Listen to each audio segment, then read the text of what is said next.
Video की इस कड़ी में आप सभी का हार्दिक स्वागत है।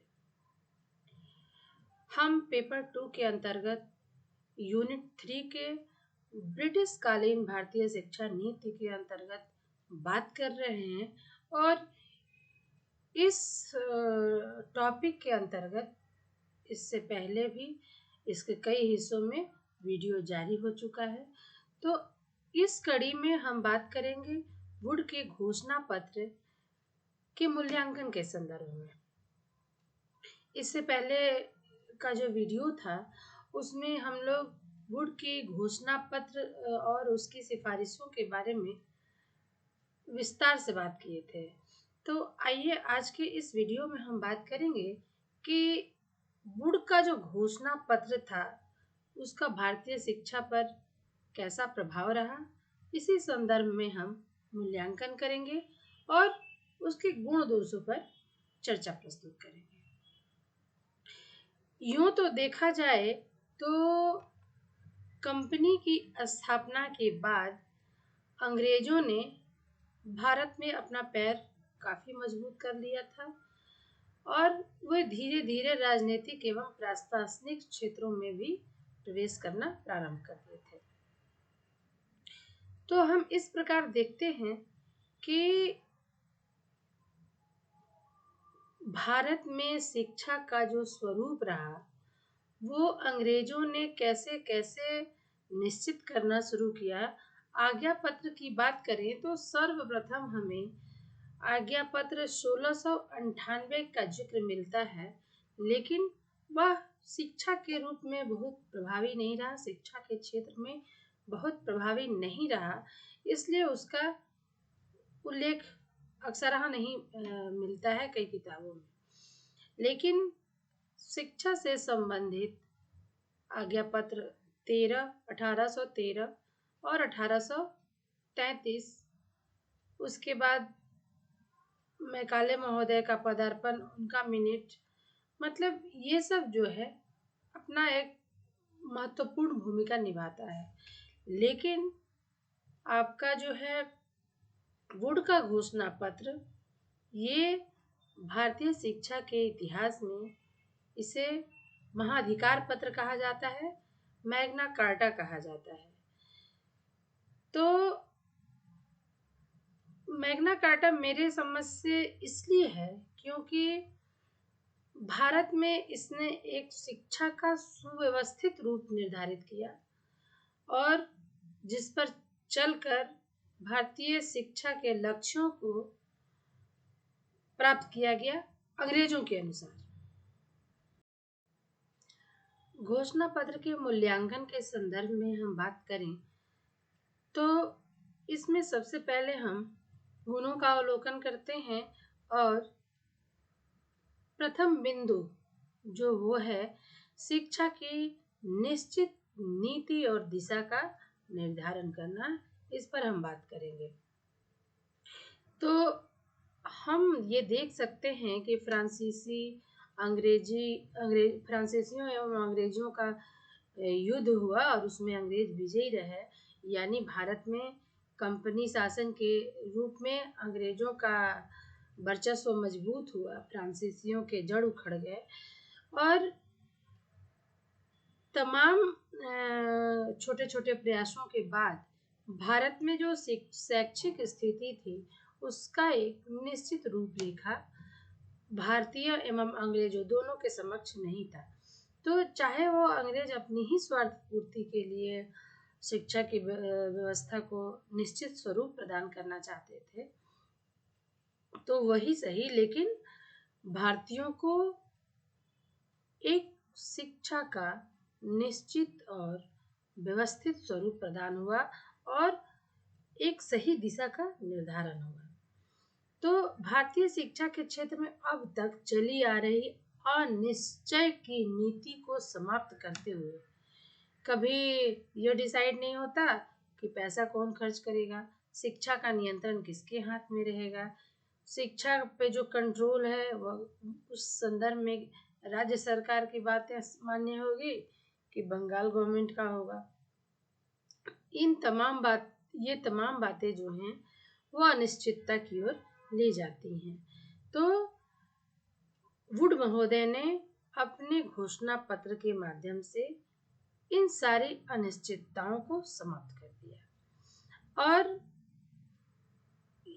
ये अनिश्चितता जो है समाप्त होते ही भारतीय शिक्षा के विकास के स्वरूप में अपूर्व योगदान साबित हुआ। इस घोषणा पत्र ने शिक्षा की एक निश्चित नीति का निर्धारण किया और शिक्षा को एक निश्चित दशा एवं दिशा भी प्रदान किया। और दूसरा जो महत्वपूर्ण बिंदु है वह है कि सरकार पर शिक्षा का दायित्व। देखिए, सरकार पर शिक्षा का दायित्व 1813 के आज्ञा पत्र से ही दे दिया गया था, परंतु उस समय यह निर्धारित नहीं था कि जो सरकार राशि खर्च करे वह किस पर खर्च करे, भारतीय साहित्य पर करे या फिर अंग्रेजी साहित्य पर करे, क्योंकि उसमें ये कह दिया गया था कि गवर्नर जनरल जो हैं वह अपने खर्चे से 1 लाख रुपए बचाएं और साहित्य के पुनरुद्धार पर खर्च करें, विद्वानों को प्रोत्साहित करने के लिए राशि खर्च करें। लेकिन वहाँ यह संशय था कि ये जो साहित्य है वो प्राच्य साहित्य है कि पाश्चात्य साहित्य है, यानी भारतीय साहित्य है कि अंग्रेजी साहित्य है। और ये विद्वान शब्द जो है वो भारतीय विद्वानों के संदर्भ में कहा गया है या फिर पाश्चात्य विद्वानों के संबंध में कहा गया है, क्योंकि कुछ अंग्रेज समर्थक भी थे जो भारत में प्राच्य शिक्षा को लागू करना चाहते थे और कुछ भारतीय भी थे जो भारत में पाश्चात्य शिक्षा को लागू करना चाहते थे। ये अपनी अपनी बातें थी। 1813 की आज्ञा पत्र से ही भारत में जो ब्रिटिश गवर्नमेंट था उसके ऊपर शिक्षा का दायित्व सौंपना था, यानी शिक्षा का दायित्व सरकार के ऊपर हो, ये 1813 से ही बात कही गई थी। परंतु इस प्रकार कहा गया कि शिक्षा का दायित्व सरकार पर हो, ये वुड घोषणा पत्र के ऐसा सिफारिश किया गया। और हम देखते हैं कि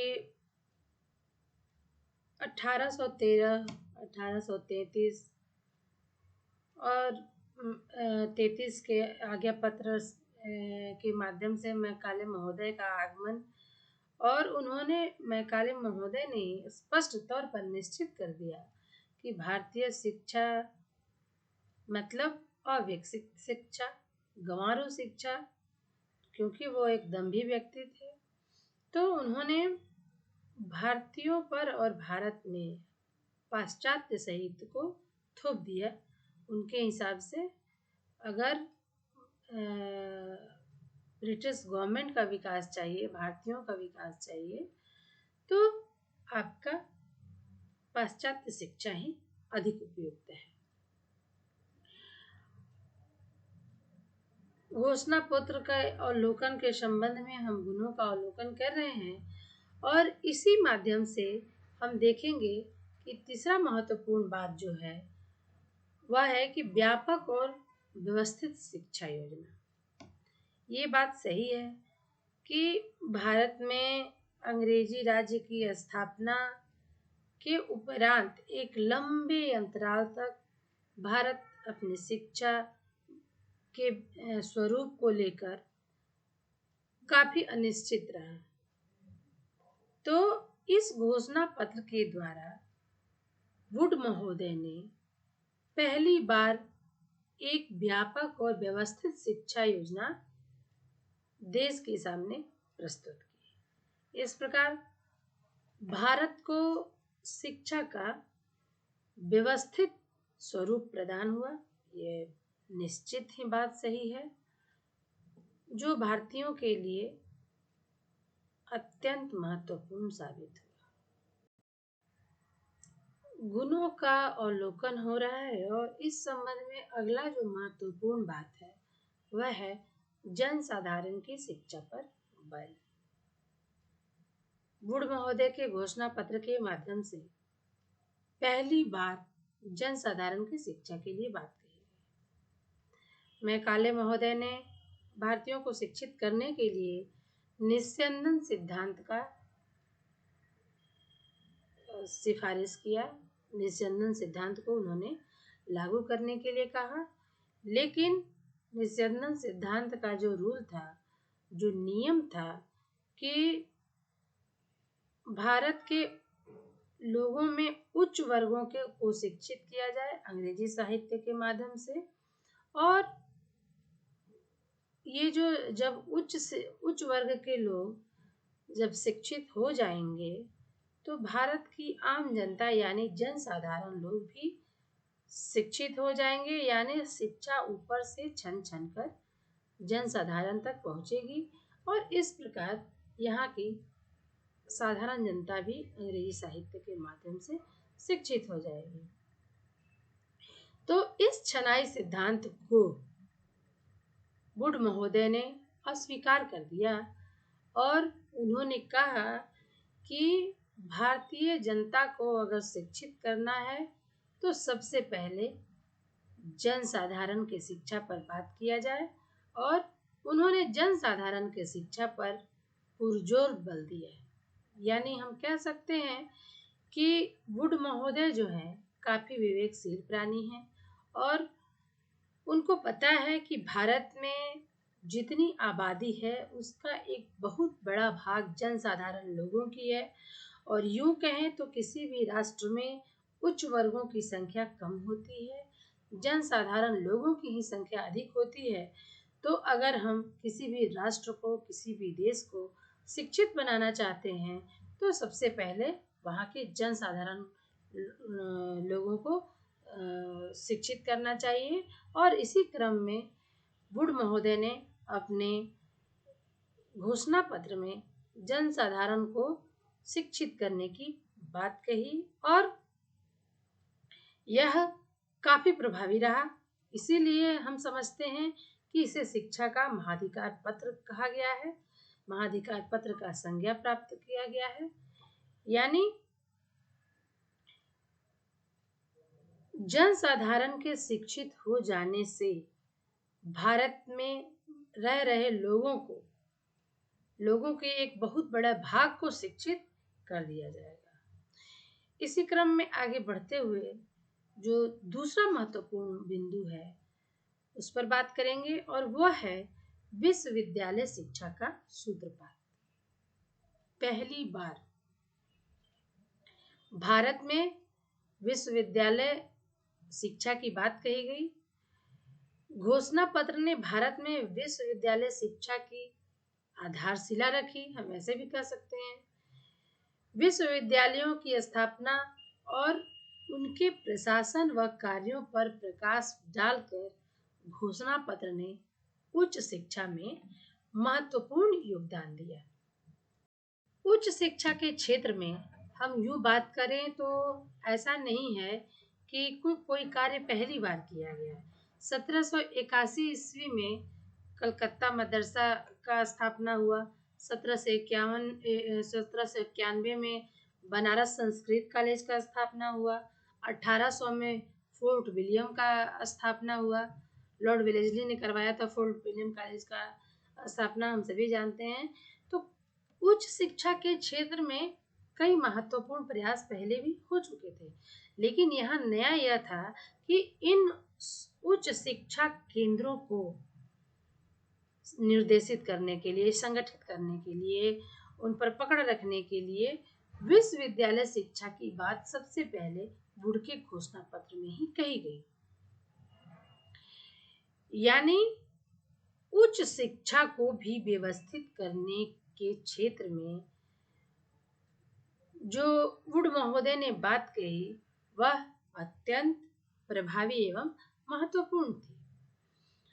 और देखिए आते हैं हम अगले महत्वपूर्ण बिंदु की ओर और वह है शिक्षा विभाग की स्थापना।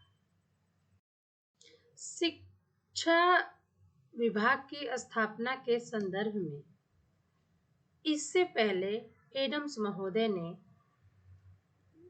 अनुशंसा की थी। उन्होंने अपना रिपोर्ट प्रस्तुत किया था और कहा था कि भारत में विद्यालयों के संदर्भ में उन्होंने बात कही थी कि शिक्षा विभाग का निरीक्षक नियुक्त होना, निर्देशक की नियुक्ति होनी चाहिए। यानी एडम्स महोदय ने कहा कि भारत में शिक्षा के गतिविधियों को आंकने के लिए, उनका मूल्यांकन करने के लिए निरीक्षक एवं निर्देशक की नियुक्ति होनी चाहिए, जो इस क्षेत्र के सभी कार्यों का उचित देखरेख कर सके। तो बात तो ये पहले की ही है, एडम्स की रिपोर्ट्स की ही है, लेकिन एडम्स का जो रिपोर्ट था वह स्वीकृत नहीं हुआ था। इसलिए वुड घोषणा पत्र के संदर्भ में हम बात करें तो शिक्षा विभाग की स्थापना की जो बात कही गई वह भी अत्यंत महत्वपूर्ण बात थी। तो ये बखूबी जानते थे वुड्स महोदय कि, क्योंकि वो एक बुद्धिजीवी व्यक्ति थे और वे जानते थे कि शिक्षा विभाग को अगर व्यवस्थित करना है तो इसके लिए एक विभाग बनाना होगा और उस विभाग में निरीक्षक एवं निर्देशकों की नियुक्ति होनी चाहिए, तभी शिक्षा व्यवस्था को सुसंगठित स्वरूप प्रदान हो सकता है। इसी क्रम में हम आगे बढ़ते हुए देखेंगे कि सबसे महत्वपूर्ण बात यह भी थी कि वुड महोदय ने सहायता अनुदान प्रणाली का श्रीगणेश किया। हम ब्रिटिश कालीन भारत में शिक्षा की तमाम स्थितियों का प्रारंभ से अगर हम अवलोकन करते हैं तो हम कई बार देखते हैं कि मिशनरियों ने भारत में दानाश्रित विद्यालयों की स्थापना की बात कही और कई विद्यालय दानाश्रित जो थे वह स्थापित भी किए गए, परंतु पहली बार वुड्स महोदय जो थे इसे घोषणा पत्र के रूप में जारी किया और घोषणा पत्र में सभी प्रकार के विद्यालयों के लिए सहायता अनुदान प्रणाली स्वीकार करके शिक्षा के विस्तार को तीव्र बनाना था, उसकी गति को बढ़ाना था।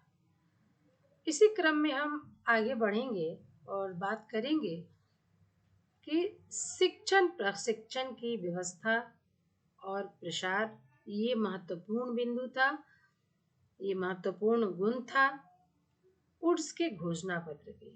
तो इस क्रम में हम पाते हैं कि भारत में सबसे पहले शिक्षण प्रशिक्षक के लिए डेन मिशनरियों ने कार्य किया और उन्होंने भारत में शिक्षकों के प्रशिक्षण हेतु एक विद्यालय की संकल्पना की, महाविद्यालय की संकल्पना की।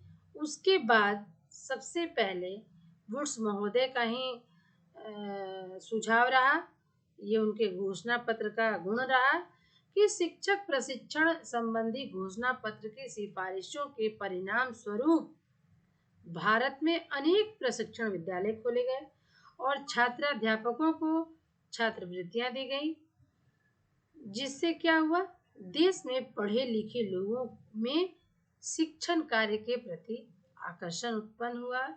यानी हम एक निश्चित डिग्री हासिल करते हैं, उसके बाद प्रशिक्षण लेते हैं और फिर एक योग्य शिक्षक के रूप में अपनी जनता की सेवा करते हैं। ये घोषणा पत्र का अत्यंत महत्वपूर्ण बात है।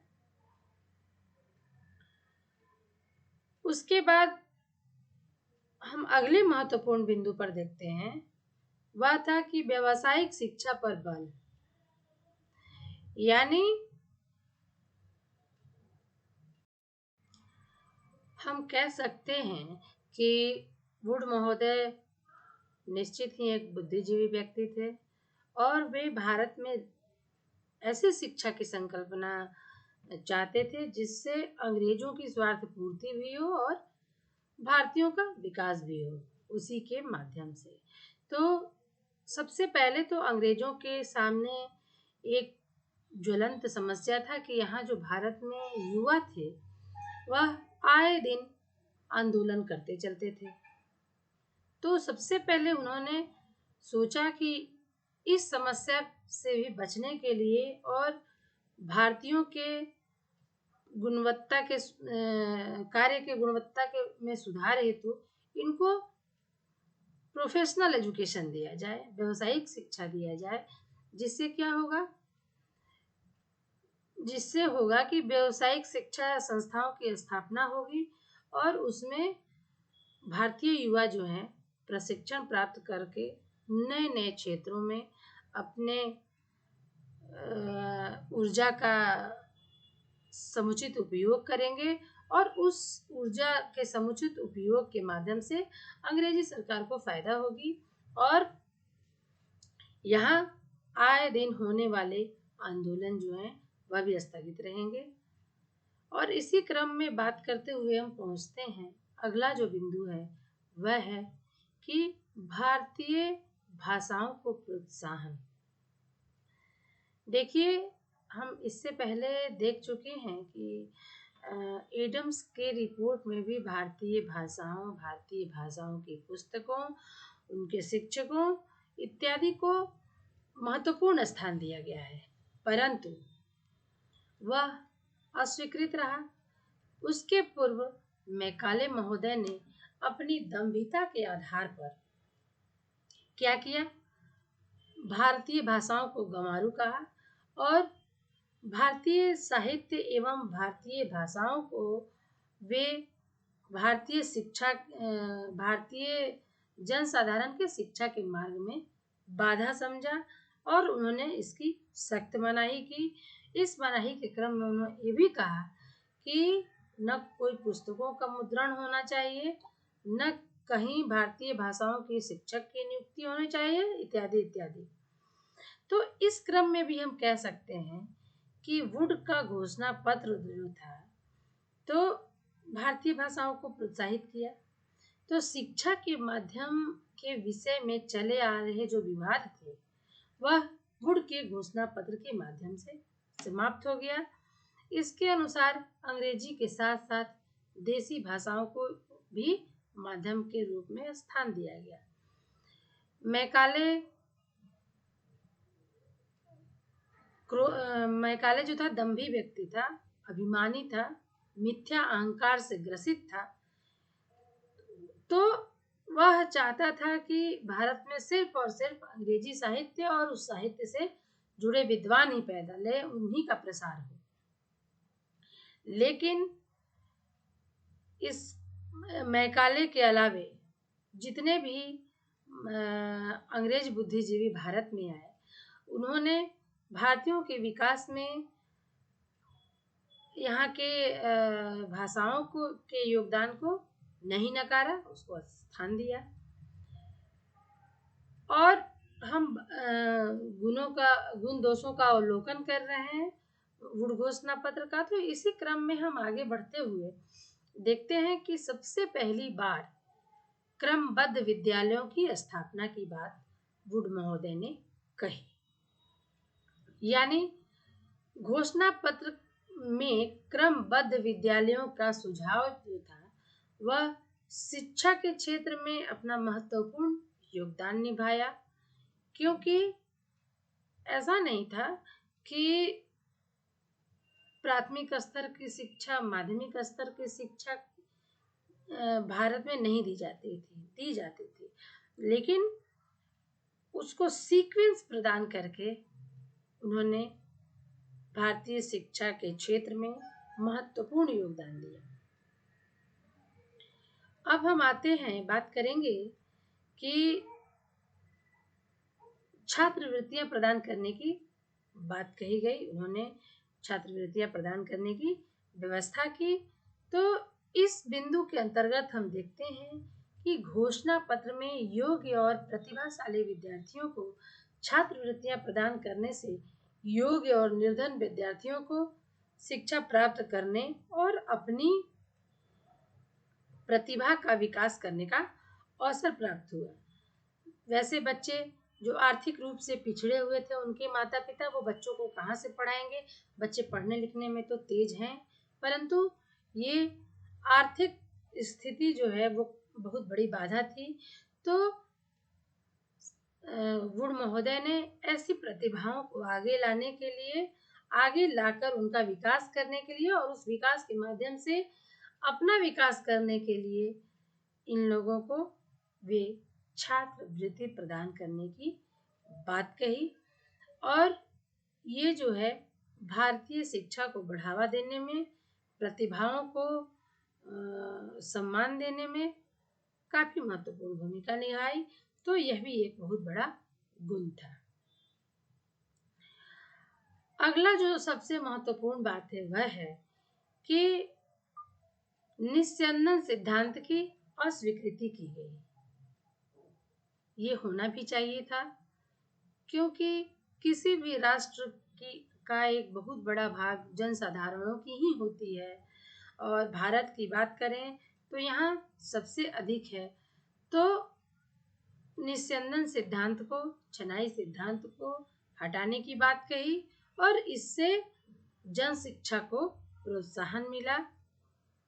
और जन शिक्षा के प्रोत्साहन से भारत का एक बहुत बड़ा हिस्सा, भारतीय आबादी का एक बहुत बड़ा हिस्सा शिक्षित होने के लिए अग्रसर हुआ।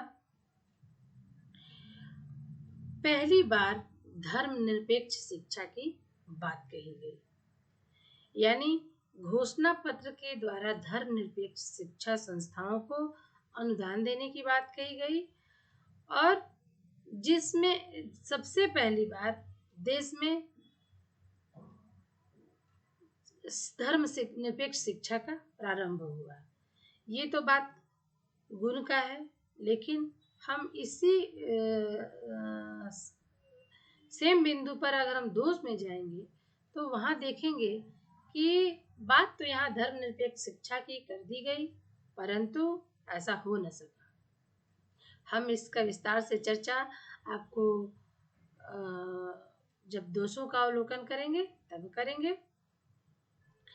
तो आइए हम देखते हैं कि अगला जो महत्वपूर्ण बिंदु है वह है कि सरकारी नौकरियों में शिक्षित व्यक्तियों की प्राथमिकता देने की व्यवस्था की थी वुड महोदय ने। तो जो वुड महोदय थे, मैं कई बार कह चुकी हूँ कि बहुत ही बुद्धिजीवी व्यक्ति थे और वह घोषणा पत्र में सरकारी नौकरियों में निश्चित व्यक्तियों को प्राथमिकता प्रदान की, यानी ये शिक्षित व्यक्ति ही सरकारी नौकरी में आ सकते हैं। और ऐसा क्राइटेरिया श्योर करने के बाद भारत में लोगों के बीच अंग्रेजी शिक्षा की ओर झुकाव बढ़ा और खुद ब खुद भारतीय अंग्रेजी शिक्षा की ओर लपकते चले गए। अपनी भाषा संस्कृति पीछे छूटती रही और अंग्रेजों की स्वार्थ पूर्ति बिना परिश्रम के आगे बढ़ रही थी। तो हम यहाँ गुणों का अवलोकन कर रहे हैं और इसी क्रम में देखेंगे कि व्यक्तिगत प्रयासों को भी वुड महोदय ने शिक्षा के क्षेत्र में प्रोत्साहित किया, प्रोत्साहन दिया, प्रोत्साहन देने की बात कही गई। ये व्यक्तिगत प्रोत्साहन क्या थे? तो घोषणा पत्र के द्वारा सहायता अनुदान प्रणाली की व्यवस्था कर देने से शिक्षा में व्यक्तिगत प्रयासों को बहुत प्रोत्साहन मिला। इस सुझाव से न केवल व्यक्तिगत आधार पर चलने वाली शिक्षा संस्थाएं पुनर्जीवित हुईं, वरन अनेक व्यक्तिगत संस्थाओं की स्थापना की गई, जैसे प्राइवेट स्कूल। यानी इन प्राइवेट स्कूलों को भी महत्वपूर्ण स्थान दिया। वुड महोदय ने अपने घोषणा पत्र में वो चाहते थे कि भारत में शिक्षा का विकास भली प्रकार हो, इसलिए उन्होंने निजी प्रयासों को, व्यक्तिगत प्रयासों को महत्वपूर्ण स्थान दिया। पहली बार सब जो था वह सबसे पहली बार वुड के घोषणा पत्र में स्त्री शिक्षा के संदर्भ में बात कही गई। इससे पहले जो अवधारणा थी कि लड़कियों को पढ़ाना शर्म की बात है, लेकिन नहीं, इन्होंने घोषणा पत्र के माध्यम से स्त्री शिक्षा को निश्चित स्वरूप प्रदान किया और नीति के रूप में घोषित हुआ कि जब तक स्त्रियों को पढ़ाया नहीं जाएगा तब तक सरकार और समाज दोनों का विकास नहीं हो सकता है। इसलिए वुड्स महोदय ने अपने घोषणा पत्र में स्त्री शिक्षा के महत्व को स्वीकार करके उसके प्रचार और प्रसार के सुझाव के फलस्वरूप सरकार और समाज के द्वारा भी शिक्षा के विकास के लिए सक्रिय कदम उठाए गए। अगले महत्वपूर्ण बिंदु की ओर आते हैं और यह घोषणा पत्र का सबसे बड़ा गुण था कि पहली बार इसमें मुसलमानों की शिक्षा के प्रसार की बात कही गई और इस घोषणा पत्र ने मुसलमानों की शिक्षा के विस्तार पर बल देकर सरकार और समाज दोनों का जो ध्यान है इस, तो ये तमाम बातें वुड के घोषणा पत्र के गुण के संदर्भ में थी। और आइए अब हम बात करते हैं कि ये तो रहा गुण, और दोष क्या थे जो भारतीयों के लिए उपयुक्त नहीं थे, उसके संदर्भ में हम बात करेंगे। तो सबसे पहला महत्वपूर्ण दोष यह था कि वुड के घोषणा पत्र में शिक्षा के जो उद्देश्य थे वह संकीर्ण थे, यानी शिक्षा के संकीर्ण उद्देश्य। तो घोषणा पत्र का सबसे महत्वपूर्ण दोष यह था कि इसमें शिक्षा के उद्देश्य को बहुत संकीर्ण कर दिया गया और शिक्षा केवल जीविकोपार्जन तक ही सीमित रह गई। शिक्षा का उद्देश्य व्यक्तित्व का विकास, देश प्रेम आदि गुणों का विकास न होकर एक ऐसे स्वामी भक्त सेवक तैयार करना हो गया जो सरकार को उसके शासन में सहयोग दे। बिल्कुल, क्योंकि ये शिक्षा व्यवस्था का जो प्रारूप तैयार हुआ था वह तैयार करने वाला व्यक्ति अंग्रेज ही था, तो वह निश्चित यह चाहेगा कि भारत में एक ऐसे वर्ग का समूह तैयार हो जो अंग्रेजी सेवक हो, अंग्रेजी स्वामी भक्त हो। और इसी क्रम में परांजपे महोदय कहते हैं कि घोषणा पत्र के निर्माताओं का उद्देश्य यह नहीं था कि शिक्षा का नेतृत्व प्रदान करने के लिए हो, जो मतलब भारतीयों को शिक्षा दी जाए वह नेतृत्व प्रदान करने वाली हो, शिक्षा भारत की औद्योगिक प्रगति के लिए हो, शिक्षा मातृभूमि की रक्षा करने के लिए हो। संक्षेप में शिक्षा स्वतंत्र राष्ट्र के नागरिकों की आवश्यकताओं को पूरी करने वाली हो, बस कि आपको 2 जून की रोटी, साधारण कपड़ा और भोजन, वस्त्र, आवास ये सब मिल जाए, आप इसी काबिल बनिए। आपको शासक नहीं बनना है, आपके देश का विकास हो, आपके देश का औद्योगिक विकास हो, ऐसा इस तरह की किसी शिक्षा का उद्देश्य नहीं था। ये सबसे बड़ा दोष था उनके घोषणा पत्र का। भारत में शिक्षा का जो उद्देश्य रहा है वह राष्ट्र निर्माण का रहा है, व्यक्तित्व निर्माण का रहा है, समाज कल्याण का रहा है। तो इस संदर्भ में जब घोषणा पत्र में शिक्षा के उद्देश्य सिर्फ जीविकोपार्जन तक लगेंगे तो निश्चय ही यह भारतीयों के लिए शिक्षा का बहुत बड़ा दोष है। दूसरा जो महत्वपूर्ण दोष था वह यह था कि शिक्षा राज्य के पूर्ण नियंत्रण में आ गई। तो घोषणा पत्र ने शिक्षा को पूर्णतः राज्य के अधीन कर दिया, जिससे उस पर नौकरशाही का आधिपत्य स्थापित हो गया। शिक्षा विभाग की स्थापना और शिक्षा अधिकारियों की नियुक्ति से शिक्षा के उन्मुक्त विकास में बाधा पहुंची और शिक्षा का लचीलापन नष्ट हो गया। क्योंकि शिक्षा उन्मुक्त नहीं रही, ये जो अधिकारी हैं ये शिक्षा के क्षेत्र में जाकर उनके कार्य क्षेत्र में दखल अंदाजी करते अनावश्यक। तो क्या था, इसकी फ्लेक्सिबिलिटी समाप्त हो गई और इसमें जो विकास करने की क्षमता थी वह धीरे धीरे सिमट गई। तीसरा जो सबसे महत्वपूर्ण दोष था वुड की घोषणा पत्र का, तो वह यह था कि इस घोषणा पत्र के आने के बाद भारत में अंग्रेजी भाषा का प्रभुत्व। तो घोषणा पत्र में देसी भाषाओं के महत्व को स्वीकार तो किया गया, लेकिन अंग्रेजी भाषा के महत्व को कम नहीं किया गया, जिससे क्या हुआ, व्यवहार में अंग्रेजी भाषा ही प्रयुक्त में रहा और देसी विद्यालय धीरे धीरे बंद हो गए। यानी अंग्रेजी भाषा का वर्चस्व बढ़ गया।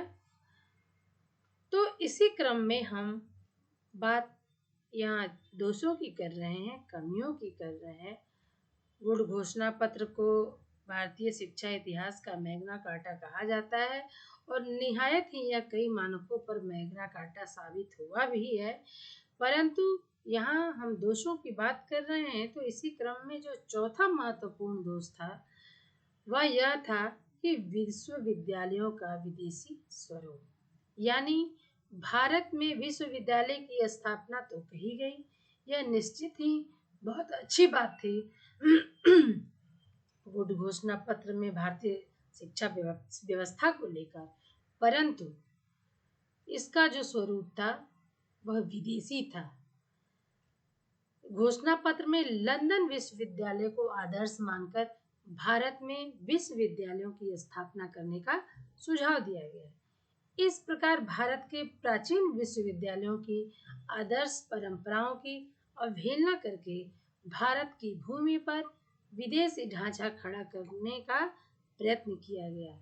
अगर भारतीय विश्वविद्यालय इतने ही अविकसित थे तो ह्वेनसांग चीनी यात्री यहाँ रहकर कई वर्षों तक गहन अध्ययन किया है। फाहियान, इत सिंह ये सब क्या करने आए, पढ़ने के लिए है, भारत में शिक्षा प्राप्त करने के लिए है।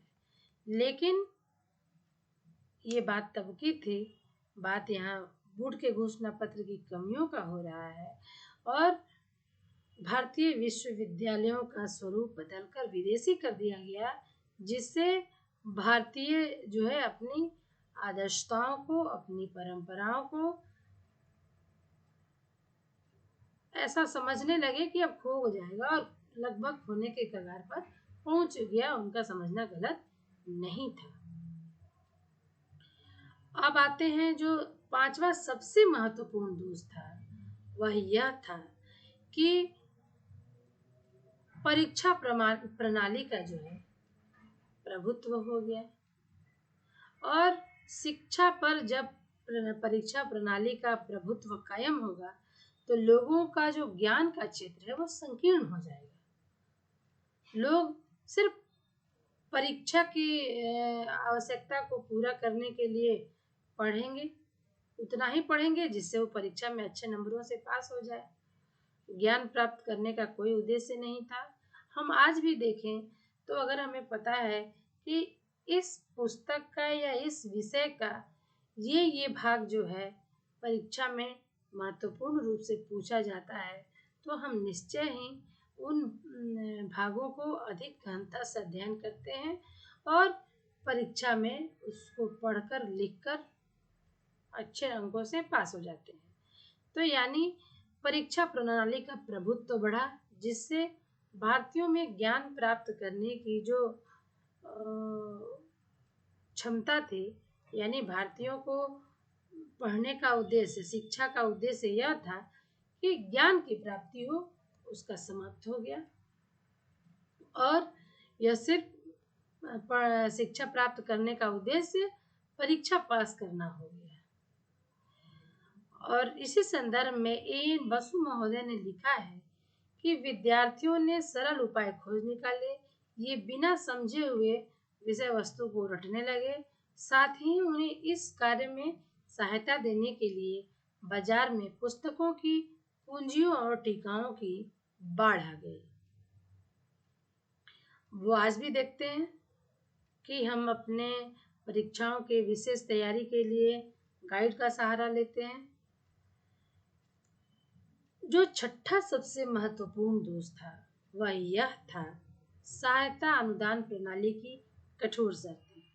सहायता अनुदान प्रणाली को तो वुड महोदय ने बढ़ावा दिया, परंतु ये बढ़ावा किस ओर जाकर अधिक महत्वपूर्ण साबित हुआ, आइए हम इस कमी के अंतर्गत देखते हैं। तो सहायता अनुदान प्रणाली की कठोर शर्तें थी। इसके अंतर्गत सहायता अनुदान प्रणाली से कोई विशेष लाभ नहीं हुआ। यह अनुदान केवल उन विद्यालयों को मिल सकता था जो शिक्षा विभाग की शर्तों को बखूबी पूरा कर रहे थे। देसी विद्यालय निर्धनता के कारण इन शर्तों को पूरा करने में असमर्थ थे, अतः उनको इससे कोई लाभ नहीं हुआ और वे बंद होने लगे। इसके अतिरिक्त सहायता अनुदान से अप्रत्यक्ष रूप से गैर सरकारी विद्यालयों पर सरकार का नियंत्रण स्थापित हो गया। वस्तुतः इसका उद्देश्य भारतीयों को प्रोत्साहित करने का उतना नहीं था जितना कि अप्रत्यक्ष रूप से पादरियों को प्रोत्साहित करना था, क्योंकि पादरी प्रोत्साहित होंगे तभी तो अंग्रेजी शिक्षा का प्रसार होगा ना। सातवां जो सबसे महत्वपूर्ण कमी थी वह थी कि वुड के घोषणा पत्र में धर्म की उपेक्षा की गई। घोषणा पत्र ने धर्म को शिक्षा से अलग करके प्राचीन भारतीय आदर्शों पर भीषण आघात किया, जिसके कारण भारतीय जीवन में आध्यात्मिकता का लोप हो गया और उसके स्थान पर भौतिकवाद को बढ़ावा मिला। यानी आध्यात्मिक होने से व्यक्ति भौतिक चीजों का परित्याग करता है और भौतिक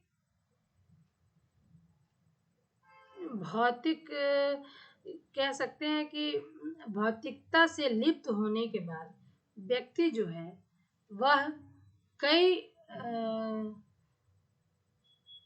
ऐसे कार्य कर बैठता है जो मानवोचित नहीं होता है। तो वुड महोदय के घोषणा पत्र ने भारतीय आदर्श एवं परंपरा पर कठोर आघात किया।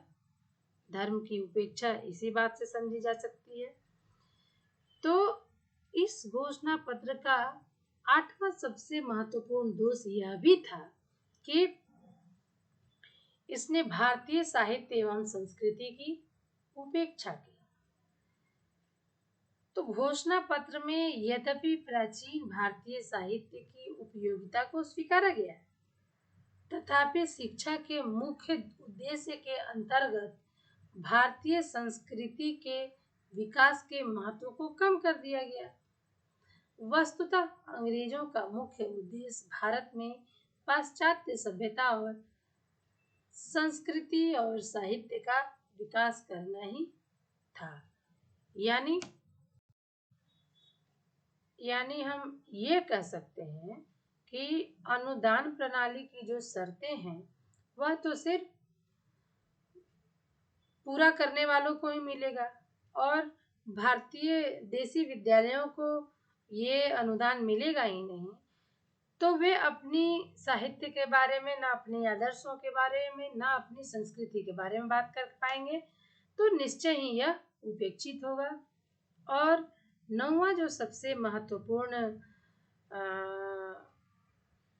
कमी है वह था कि धर्मनिरपेक्ष शिक्षा का दिखावा किया गया। घोषणा में तो यह निश्चित रूप से कहा गया कि यहाँ धर्मनिरपेक्ष शिक्षा प्रदान की जाएगी, लेकिन व्यवहार में ऐसा कुछ नहीं हो पाया, क्योंकि ईसाई मिशनरियों का स्कूल था और इनके मांग पर इस शिक्षा नीति में उन्हें धार्मिक शिक्षा देने की छूट दे दी गई। तो बाइबिल की शिक्षा विद्यालयों में अगर दी जा रही है तो उन पर कोई रोक टोक नहीं है। इस प्रकार विद्यालयों में किसी भी धर्म की शिक्षा जबरन न देने का सुझाव मात्र आवरण था, यह दिखावा था। हालांकि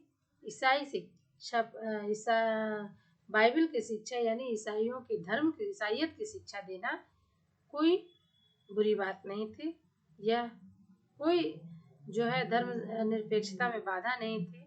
तो इस प्रकार हम कह सकते हैं कि धर्म निरपेक्ष शिक्षा का की जो बात कही गई वह मात्र एक कवर था, आवरण था, दिखावा था, ढोंग था। इस शिक्षा की सबसे बड़ी कमी जो थी वह यह थी कि देसी विद्यालयों का पतन हो गया। तो घोषणा पत्र में तो यह बात कहा गया कि राजकीय पद पर केवल अंग्रेजी शिक्षा प्राप्त व्यक्तियों की ही नियुक्ति किया जाएगा। और हम यहाँ बात कर रहे हैं देसी शिक्षा की, भारतीय साहित्य परंपरा की, तो सरकारी नौकरी में रख रहे हैं, राजकीय पद पर हम क्राइटेरिया रख रहे हैं कि यहाँ जो व्यक्ति अंग्रेजी पढ़ा लिखा होगा, अंग्रेजी माध्यम से शिक्षित होगा, उन्हीं को नौकरी दी जाएगी। और बात कर रहे हैं कि हम भारत में देसी शिक्षा को भी बढ़ावा दे रहे हैं। तो जनता तो अपना लाभ निश्चित ही देखेगी और भारत की जो जनता थी वह राजकीय पद पर नियुक्ति के लालच में अंग्रेजी शिक्षा की ओर आकर्षित होते चले गए, जिसके कारण बहुत समय से चले आ रहे देसी विद्यालय धीरे धीरे बंद होने लगे। यानी यह महत्वपूर्ण दोष रहा वुड के घोषणा पत्र का कि देसी विद्यालयों का पतन हो गया। अगला जो सबसे महत्वपूर्ण बात है वह यह है कि राष्ट्रीय भावना के विकास में वुड का घोषणा पत्र यानी वुड की शिक्षा से संबंधित बातें बाधक साबित हुई। यानी घोषणा पत्र में मूलतः शिक्षा का उद्देश्य नौकरी प्राप्त करने तक सीमित कर दिया गया। इस शिक्षा व्यवस्था में कुछ आदर्शों का अभाव रहा। अंग्रेजी जानने वाले को ही वरीयता दी गई। शिक्षा को यांत्रिक बना दिया गया, जिससे क्या हुआ, भारतीयों की राष्ट्रीय भावना को ठेस पहुंची। अंग्रेजों की शुरू से ही नीति रही फूट डालो और शासन करो। तो अंग्रेजों ने शिक्षा का उद्देश्य सिर्फ नौकरी प्राप्त करने तक सीमित कर दिया गया। तो इससे क्या हुआ कि अंग्रेजी जानने वालों की संख्या बढ़ गई और जो लोग अंग्रेजी जानने लगे वे ही भारतीय लोग दूसरे भारतीयों से अपने को सुपीरियर समझने लगे। इस प्रकार क्या हुआ कि भारत में वर्ग भेद की स्थिति उत्पन्न हो गई और यह जो था राष्ट्र के विकास में, राष्ट्रीय भावना के विकास में बाधा साबित हुआ। इस प्रकार इन तमाम दोषों के आधार पर भी अवलोकन करें तो फिर भी वुड का घोषणा पत्र भारत में दिशा निर्धारित करता है शिक्षा के स्वरूप का। तो ऐसा नहीं है कि शिक्षा का व्यवस्थित एवं संगठित रूप प्रदान करने के बाद वुड के घोषणा पत्र में कोई कमियां हुई ना। इन बिंदुओं के माध्यम से हम कई महत्वपूर्ण कमियों पर चर्चा किए और इस प्रकार हम देखते हैं कि वुड का जो घोषणा पत्र था इसमें दोष एवं गुणों दोनों का समावेश था। इस पर यह आरोप लगाया जाता है कि इसने ब्रिटिश स्वार्थों की पूर्ति के लिए कार्य किया और प्राचीन भारतीय सभ्यता, संस्कृति, धर्म, भाषाओं, परंपराओं और आदर्शों पर कुठाराघात किया। और इससे क्या हो गया? भारतीयों को अंग्रेजी संस्कृति का दास बनाने का प्रयास किया। ठीक है, ये बात भी बिल्कुल सही है, लेकिन यह भी कोई संदेह का बात नहीं है कि यह जो घोषणा पत्र था भारतीय शिक्षा के इतिहास में बेजोड़ है।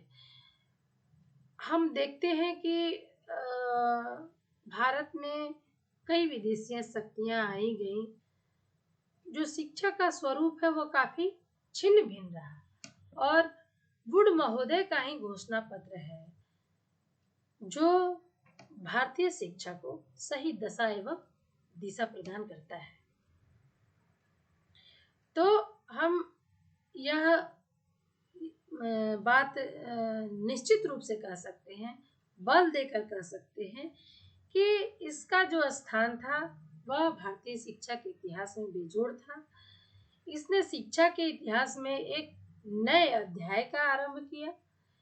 इसी बात को ध्यान में रखते हुए जेम्स महोदय ने कहा कि भारत में अंग्रेजी शिक्षा का महाधिकार पत्र वुड का घोषणा पत्र है, और वुड के घोषणा पत्र के संदर्भ में कई विद्वानों ने पक्ष में अपनी बात रखी, कई विद्वानों ने विपक्ष में बात रखी।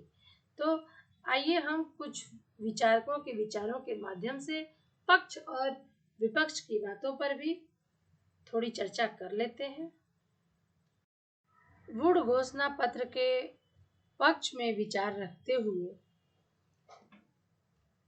A.N. बसु ने कहा कि इस आदेश पत्र को भारतीय शिक्षा का शिलाधार कहा जाता है। यह कहा जाता है कि इसने हमारी आधुनिक शिक्षा प्रणाली का शिलान्यास किया। यह बात गलत नहीं है, सही है, स्वरूप प्रदान किया ही है। और फिलिप हार्टंग के अनुसार वुड का घोषणा पत्र भारत के कल्याण के लिए बुद्धिमत्ता का विकास करने वाली नीति का निर्धारक था। और जेम्स महोदय ने तो इसे महाधिकार पत्र ही कहा पक्ष में। और विपक्ष में जो विचार है उसको हम इस प्रकार देखेंगे कि हैम्पटन महोदय ने घोषणा पत्र को एक युगांतर शिक्षा के महान अग्रदूतों के युग का अंत करता है, यानी भारतीय शिक्षा संस्कृति को समाप्त करता है और यहाँ से पाश्चात्य शिक्षा संस्कृति का एक सुगठित रूप, एक व्यवस्थित रूप का संचालन होता है भारत में। ये बात भी गलत नहीं है। A.N. मुखर्जी ने कहा कि आदेश पत्र ने देश की प्राचीन परंपराओं का पता नहीं लगाया और इस बात पर लेस मात्र भी विचार नहीं किया कि भारत में जो शिक्षा है वो सिर्फ शिक्षा नहीं थी, यह शिक्षा धार्मिक संस्कार थी। और इसी क्रम में भगवान दास महोदय ने कहा कि वुड के आदेश पत्र का मुख्य दोष शिक्षा का गलत उद्देश्य था। और यह शिक्षा का उद्देश्य क्या था? सिर्फ जीविकोपार्जन। तो यह उद्देश्य पूर्व और पश्चिम की बातों का समन्वय न होकर केवल यूरोपीय ज्ञान की प्राप्ति। तो इस प्रकार ये बात भी सही है, भगवान दयाल दास का भी बात सही है कि हम साहित्य के विकास की बात तो कर रहे हैं, परंतु शिक्षा का जब उद्देश्य भी समन्वित नहीं होगा तो भारतीय भाषाओं का विकास कहाँ संभव है। तो निश्चित तौर पर विपक्ष में अगर भगवान दयाल दास ने कहा कि शिक्षा का उद्देश्य ही गलत है तो ये भी सही है। फिर भी निसंदेह होकर यह बात कहा जा सकता है कि वुड के आदेश पत्र ने शिक्षा को क्रमबद्ध स्वरूप प्रदान किया है तथा भारतीय शिक्षा का उपकार करने वाले सुझाव भी दिए हैं। लेकिन कुछ लोग इसे महाधिकार पत्र तो कहते ही हैं और कुछ लोग इसे महाधिकार पत्र कहना अतिशयोक्तिपूर्ण बताते हैं। हम तमाम बातों के उपरांत यह कह सकते हैं कि वुड का घोषणा पत्र भारतीय शिक्षा इतिहास में अपना महत्वपूर्ण स्थान रखता है, जिस पर चलकर अनचाहे ही सही परंतु भारतीयों का भी विकास होता है और उसके शिक्षा को जो ढांचा था, जो स्वरूप था, वह आज भी हमारे वर्तमान भारत में परिलक्षित होता है। आज के इस कड़ी में बस इतना ही। धन्यवाद।